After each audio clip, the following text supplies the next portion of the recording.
substantiate planting his claim that physical thinking things are impossible. Grand mystery forcing us to say that being the why should you have access to my experience resembling water among circuits? And we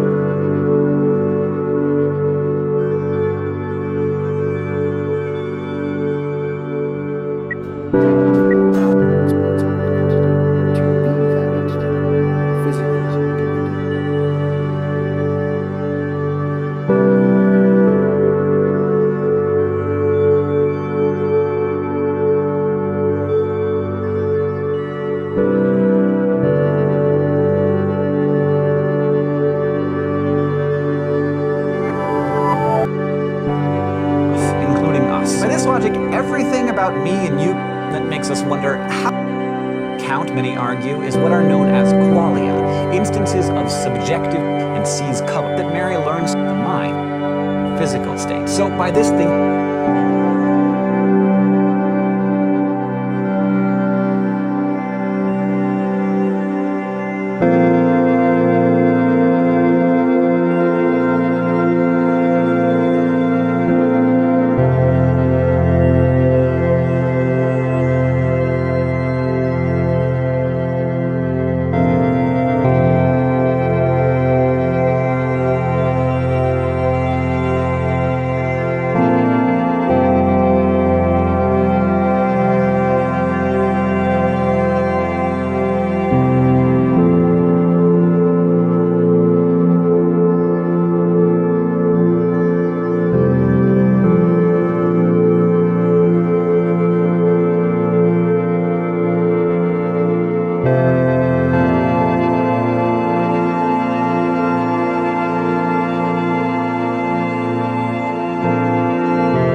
Howdy y'all, Galator here, and today is going to be episode 2 of Philosophy Friday. So last time we did a Philosophy Friday on realism versus anti-realism. We had about 3 or 4 people call in, we talked about different topics, and it was really fun. But that topic itself is a little difficult to debate, just because it really just comes down to like what your opinion is, not as much as how well you can build up an argument. And I thought a more fun topic for this time around would be limits of consciousness, where we're going to look at physicalism, dualism, mentalism, and then look at some of the arguments for and against either what theory of consciousness you think is the correct one. So I figured, why not, just like we did last time, let's start out the video and watch one or two videos on the topic, just from YouTube, and see if anyone calls in. If someone calls in, then we will jump right in and give it a chance. All right. So we're going to start by, I think we'll just do a crash course video first, see what people think, and then if anyone wants to call in, they can use the Discord, which I should be linking right. Nope. Sorry, I have all my tabs open and I'm just confused. My God, there we go. Alright. This is the Discord tab we will use. Join our Discord group. It'd be awesome. And alright, let's jump right in and watch a video.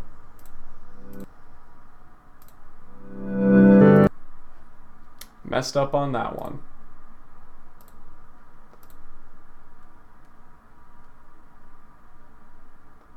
Gotta put... Damn. Alright.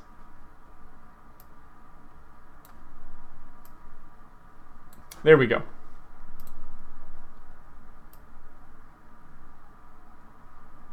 Alright.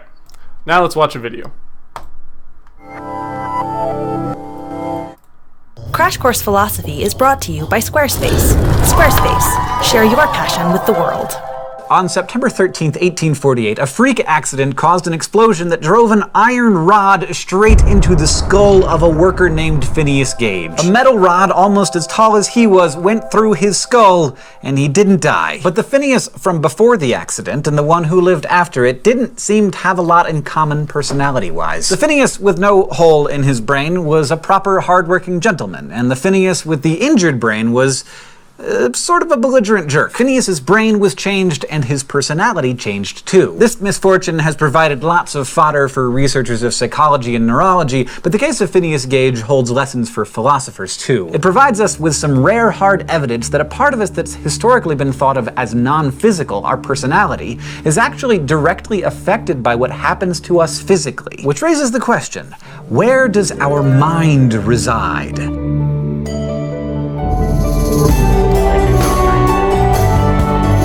A lot of contemporary scientists would be all that surprised that an injury like the one Gage suffered could cause such a radical change. That's because the dominant view held in much of Western science is what we call reductive physicalism. This is the view that the world is made only of physical stuff, including us. By this logic, everything about me and you could be explained in terms of our bodies, our brains, hormones, and neurotransmitters. So if everything about Phineas's personality could be explained in terms of his brain, it's no shock that a radical change in his brain would bring about a radical change in his personality. This same belief is at work when a psychiatrist prescribes antidepressants to a patient. Change the patient's brain chemistry, change the patient's mood. Now, physicalism may be the default scientific position, but remember way back in episode 5, our old friend Rene Descartes introduced us to cogito ergo sum, I think, therefore I am. Descartes believed that he could cast doubt on the existence of his body, but not the existence of his mind. The fact that he could doubt one but not the other told him he must be made of two different kinds of stuff. This view, known as substance dualism, says the world is made of both physical stuff and mental stuff. Substance dualists say that minds are a separate non-physical substance that cannot be reduced to or explained in terms of physical stuff like brains. And in this view, some things like God are pure mind and other things like rocks are pure matter. But humans, well, we're kind of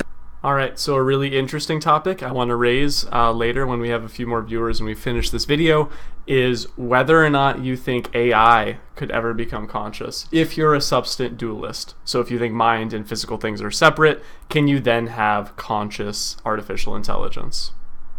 Special. We're the only kind of thing that combines both stuffs into one being, both body and mind. What's more, these two substances appear to interact with each other inside of us. This is called interactionism. When I make up my mind to do something, I have the power to compel my body to do as I please, to get up off the couch and make myself a nice PB&J, for example. What's more, my mental states seem to have the ability to affect my physical states, even against my will. You ever notice how many people who are grieving or under a lot of stress, for example, often get physically sick? Likewise, our bodies also appear to be able to affect our minds, like when you're so hungry you just can't focus on what your teacher is saying at all, or how a pure physical pleasure, like having a good cuddle with your cat, can pull you out of a bad mood. Interactionists say that what's going on with these experiences is that our two substances, minds and bodies, are interacting with each other. But if you think about it, this is actually a pretty puzzling proposition. How can a purely mental thing have any effect on a purely physical thing? The puzzle of how minds and bodies can interact with each other is known as the mind-body problem. This is the problem that makes us wonder, how can my body have a separate entity called a mind lurking inside of it, controlling it and being controlled by it? What would tether my mind to this body in particular? Why couldn't my mind just go running off on its own or take a dip into other bodies to see what it's like in there? Descartes' answer answer, frankly, was not all that satisfying. He said that the mind is tethered to the body at the pineal gland, located at the base of the brain,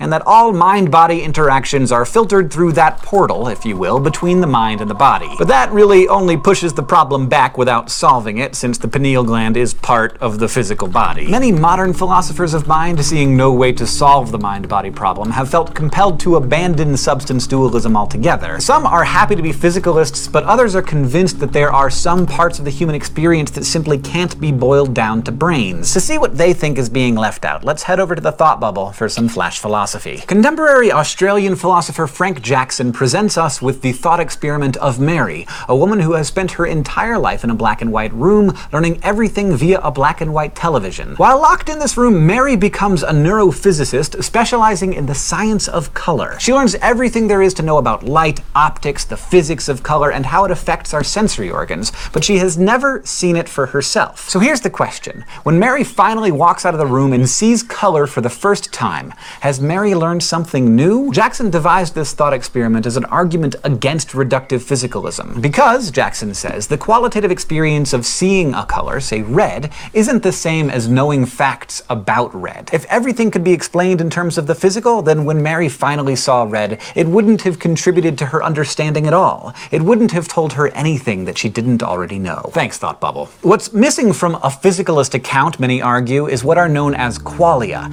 instances of subjective first-person experience. Qualia are what it feels like to stub your toe, or take the first bite out of a slice of pizza, or to learn that you have been deeply betrayed by a trusted friend. It's what Mary is said to gain when she steps out of the room and sees color for the first time. Physicalists respond to thought experiments like Jackson's by arguing that they beg the question. Begging the question, you'll recall, is a philosophical fallacy in which the premises assume the conclusion they're supposed to be proving. Jackson's thought experiment assumes that Mary learns something new when she steps out of the room. But if physicalism is true, and if she really knows everything physical about color, then of course seeing it for herself isn't going to add to her understanding of it in any way. Now, physicalists argue that their case is making progress as we learn more and more about the physical processes of the mind. Well, that's not really satisfying because we want an answer, not a promissory note. But to be fair, physicalists have only been at work for a few decades, while dualists have been bashing their heads against the mind-body problem for centuries. But not everybody falls cleanly into either the physicalist or the dualist camp. The Mary case, and other arguments like it, convince some people that they have to maintain their commitment to dualism even though they can't see a solution to the mind-body problem. Some of those people adopt a view called Epiphenomenalism. This view says that physical states... I think this is where it's at, but then I don't know what you would do for emergent consciousness like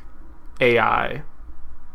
States can give rise to mental states, but mental states can't affect physical states. So by this thinking, your beliefs, desires, and temperaments do exist, but they have no power over anything physical about you. Which might sound kind of weird and unconvincing. But then there's contemporary British philosopher Colin McGinn, who advocates for a view called Mysterianism. This says the question of consciousness is unsolvable by human minds. It's not that McGinn thinks we're dummies. He thinks humans are natural knowers, just give us a problem and we can figure it out. But not this. The reason, he says, is that our brains are compartmentalized. The way we understand our mind is through reflection. It's deeply personal and subjective. But the way we understand our brains and bodies is objective and verifiable. And those two modes of understanding just don't mix. No amount of reflection could lead to any claims about neurons firing, and no amount of empirical research is going to give rise to what it's like to see color through someone else's eyes. Our brains just don't have a compartment that can piece together those different modes of evidence. The mind-body problem hasn't been solved and physicalism hasn't been proven because both of those things require brains to do something they can't do. So what do you think? Is your mind a separate substance riding around in your body until it dies? Can the complicated thing that is you, that thinks and feels and desires and hurts,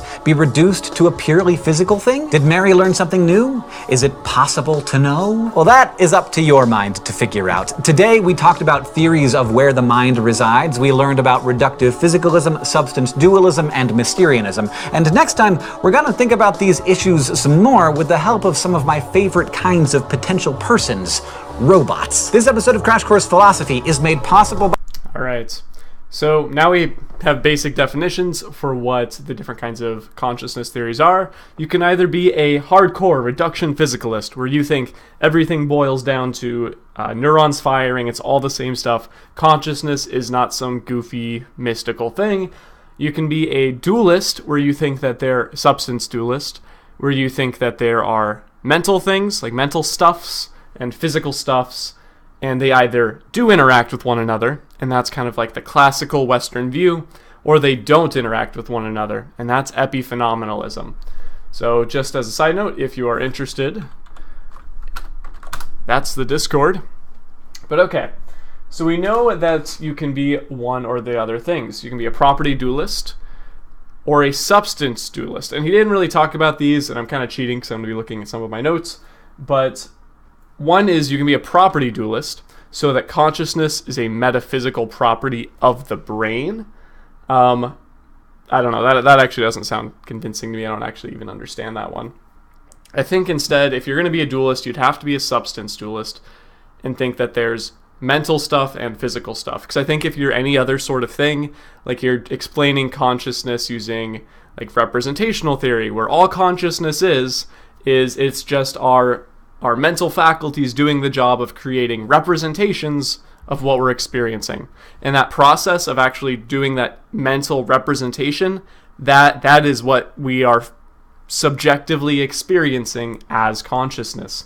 So I think that's one of the options, but I don't know. I guess there's no one on the Discord right now, so I don't actually have anyone to talk to. So sad. Okay. So let's say I'm going to open up my little friend Paint, because I feel like it's the best way to explain what you're talking about. All right, so let's say we are here are your options. Option 1. You can be a physicalist. And that is going to just be the idea that there is only physical stuff. Here is my brain. It's very artistic. This is now an art channel. This is just neurons. There's a U in there. It's firing sequences, etc.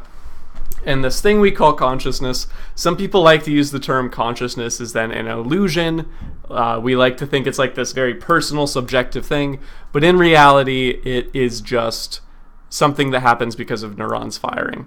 And if you are a hardcore physicalist, or a physical reductionist is the official term for it, you would be completely fine with saying things like, AI could eventually be conscious someday. We could build something with the complexity to be conscious.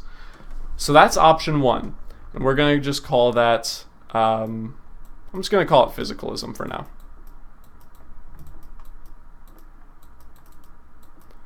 And there are going to be arguments against physicalism. So now, can I just keep opening up instances of Paint, or is that going to freak it out? No, we're good. All right, so that's physicalism. Option 2. Causal dualism.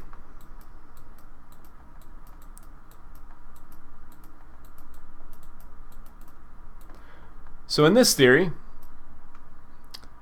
we're going to have our sexy brain right here. I might be spending too long drawing it. And, you know, it's the normal brain. But then you're also going to have your mind. And your mind and brain interact. So this would be this is what you ascribe to if you are, for say, you know, Christian, or that's just one example, but if you are pretty much any Western religion, you will ascribe to causal dualism. You will think your mind, or in that case soul, is separate from your body. All your thoughts and like what makes you is part of your soul. So let's say something happens, you think through what you want to do with your mind, and then it causes your body to then act on it. So mind-body dualism, and that's a really big thing in Western religion. There are arguments against that, so we will come back to it. All right. Your third option. We're going to call this one Epiphenomenalism.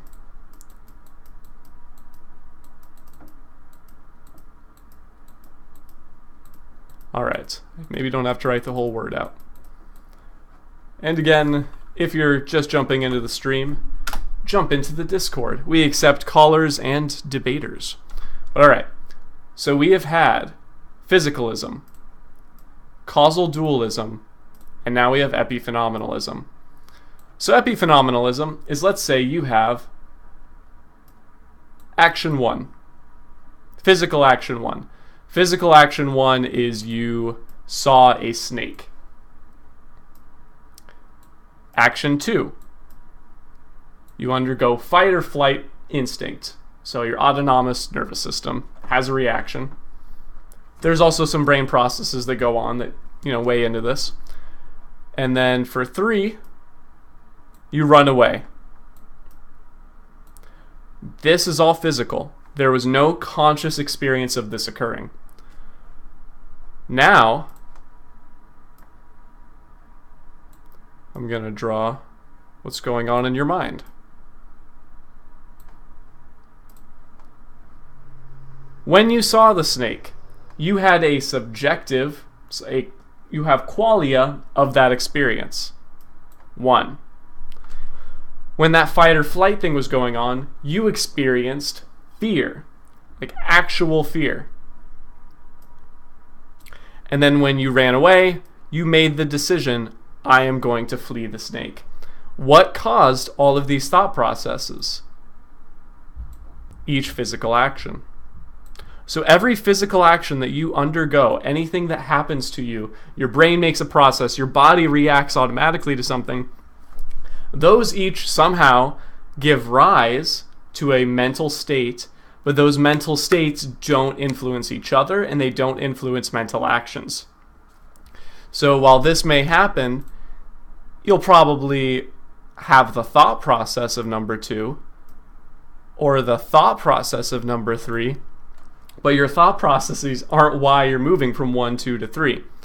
So I think epiphenomenalism is really compelling, but it kind of begs the question that, let's say we create a robot. And if you have ever played Talos Principle, 100% recommend that game. It's phenomenal. Maybe I should just play Talos Principle instead of this. Let's say you created a robotic mind. So just circuits, wires, no biological components. But it's conscious. And let's say we're epiphenomenalists. The robot will see something. It will have some, functions. It'll know what to do next. And then 3, it will act on it. Action 1, 2, and 3, we've made this robot so complex that it now has mental states about everything it's thinking. It has the mental state of experience. Yeah, the cursor gets small. Mental state of, I'm just going to make the line really thin. Mental state of experience, mental state of thinking about it, and the mental state of action. But those mental states did not influence its actual physical behavior. It's almost like your mind is completely cut off in this theory from what's going on, and you don't get to actually say what your body's going to do next. So I think epiphenomenalism is really compelling, and if anyone has a good argument against it, you should jump on the Discord and we should chat about it. All right, and finally, so we talked about physicalism, we talked about dualism, and then epiphenomenalism, and the fourth option is going to be mentalism.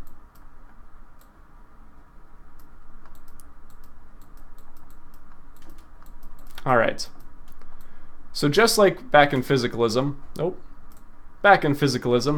you had your physical brain, and that's all there was. All this junk we're talking about with consciousness, etc., that's either an illusion, it's just the actual process of representing what you're seeing in your head.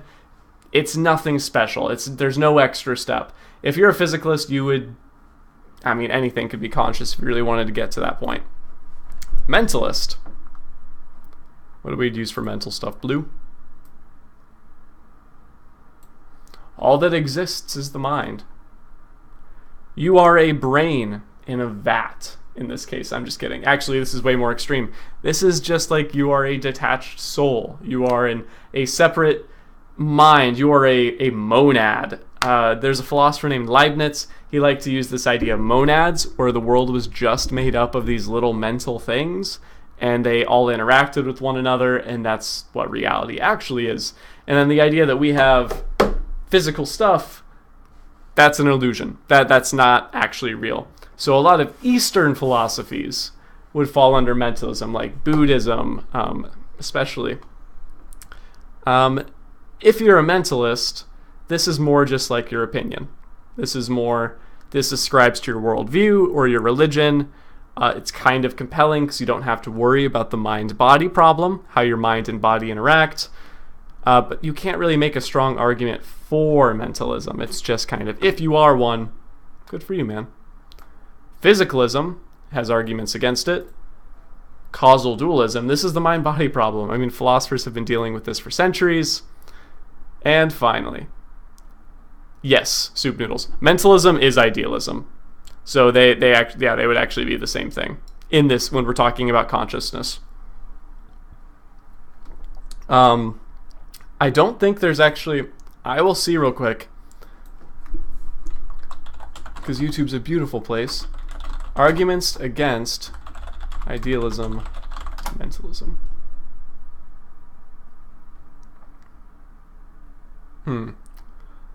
Let's go critique of idealism.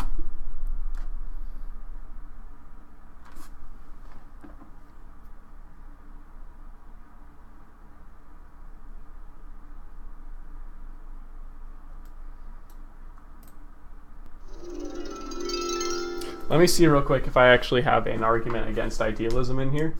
I think I do. I should have organized way better. I have lots of arguments against physicalism.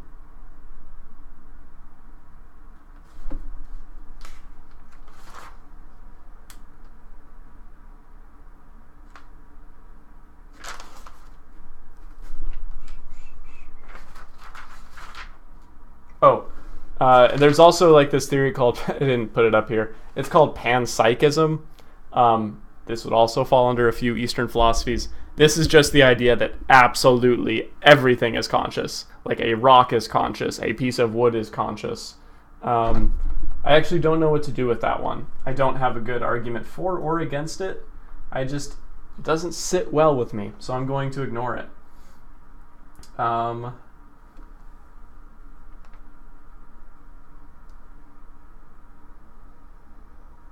So there's arguments actually against Epiphenomenalism, against interactionism.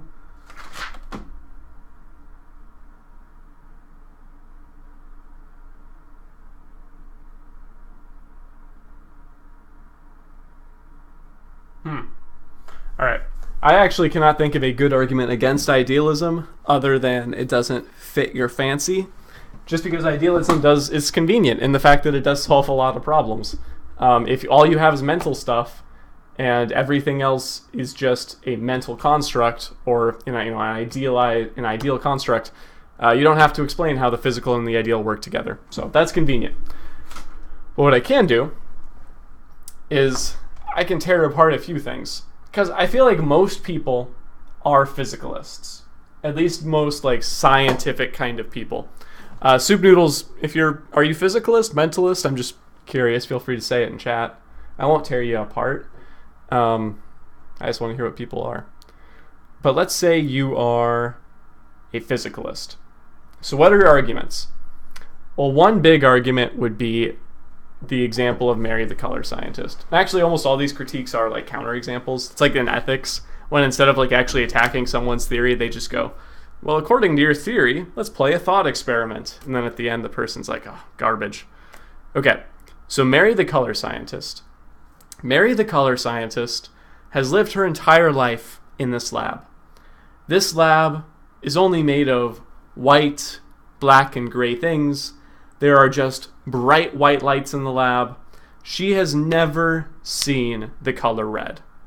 Now, she spends her entire life, she's done her PhD on this, her postdoc.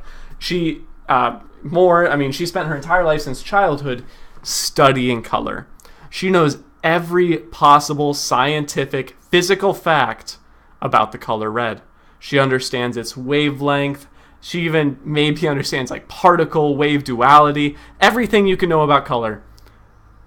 And then, after 50 years of studying this, she goes outside and she sees an apple for the first time, a red apple. Did she gain new knowledge about the color red? I feel like most people would argue that Mary the color scientist, upon seeing that apple, has gained new knowledge. She now has an undiscovered intuition about the color red, even though she possessed all the physical knowledge behind the color red. That's called the knowledge gap or the knowledge argument against physicalism, is that it's really hard to explain how Mary the color scientist was able to know everything physical about it, but then seeing it gave her new knowledge, more intimate knowledge about the experience. I think the only critique that could be made back against the knowledge argument is that it's impossible for her to have perfect scientific knowledge about it. But, yeah. Okay. Physicalists, but I don't see a way to disprove mentalists. I agree, Soup Noodles. I don't think there's a good argument against it. Lagging real bad. Oh, no. Well, that's no good. Let me see. Thank you for telling me. Okay.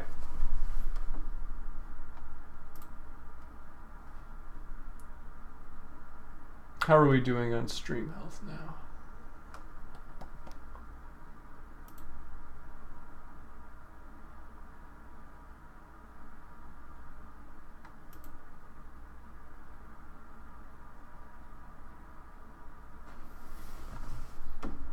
All right, am I doing any... Tell me if it lags back down again. If it gets bad, let me know. I can do something else to try to fix it.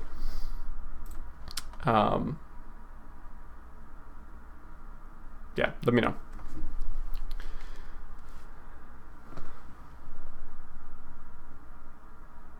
Okay. I'm going to keep talking and hope that I'm not really lagging that bad.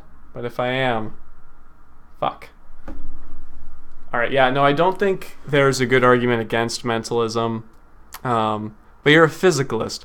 So I'm curious, also, Soup Noodles, would you be interested in jumping on Discord to chat about this on stream? Or would you prefer just to do it through the actual chat? If you want to, here is the Discord link. But yeah, I feel like the knowledge argument, so Mary the color scientist, is a decent example. But then you also have the explanatory gap argument. And let me see if I can find a good little thing about that.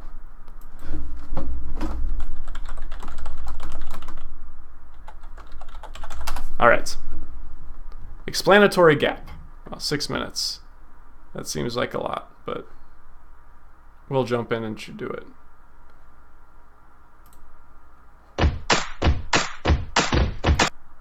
Here's a riddle, my hobbitses.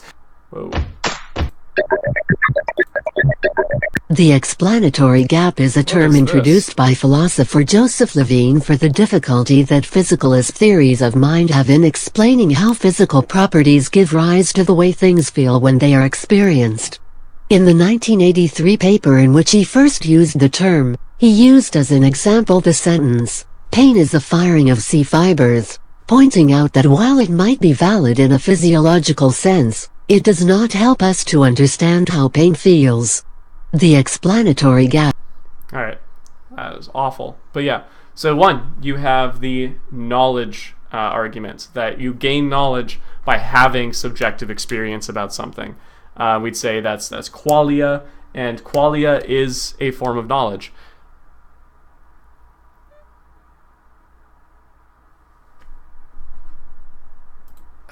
I think I'm lagging too bad for this to... I don't know. So qualia is a form of knowledge. The other one is the explanatory gap. And I think that, yeah, the pain one's a good example. That it's easy to say you're in pain or you experience pain, and you can explain pain as like the firing of these neurons in this location, and that is physically valid. That is a true way to talk about pain, but it's not explaining pain to someone. And that's the explanatory gap argument. And I think those are probably two of the stronger critiques against physicalism, is that the physicalist theory can't account for this difference.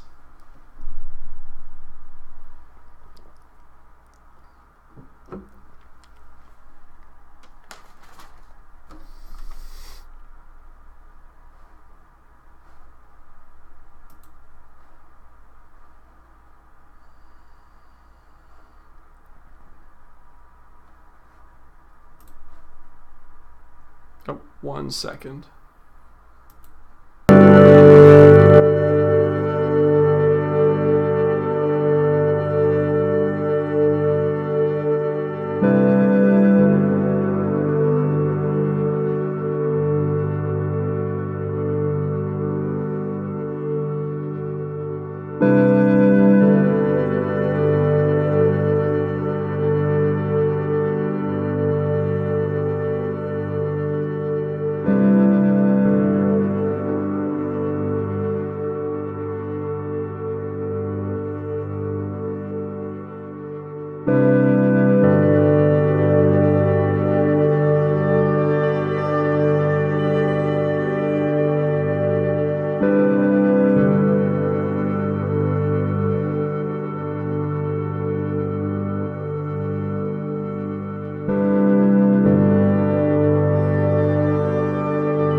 Oh my god. My mic was muted.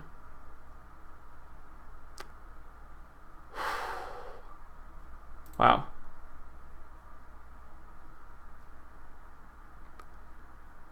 I don't even know how to like recover from that. Threx, I have been talking for so fucking long. Too long, Threx. Too long. Oh my god.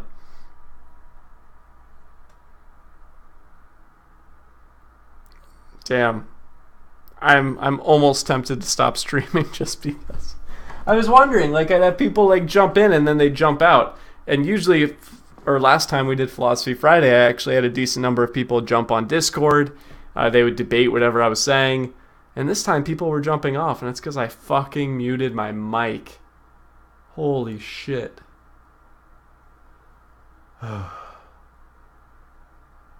Alright. So I need to recover from that somehow. No. I don't think there's any recovery. I'm worn out. Well, Threx, damn. Thank you for saving the day. I'm actually just going to have to do Philosophy Friday some other day when I don't have to start over back to back doing the same shit. But, alright. Thanks for telling me. And until next time, au revoir.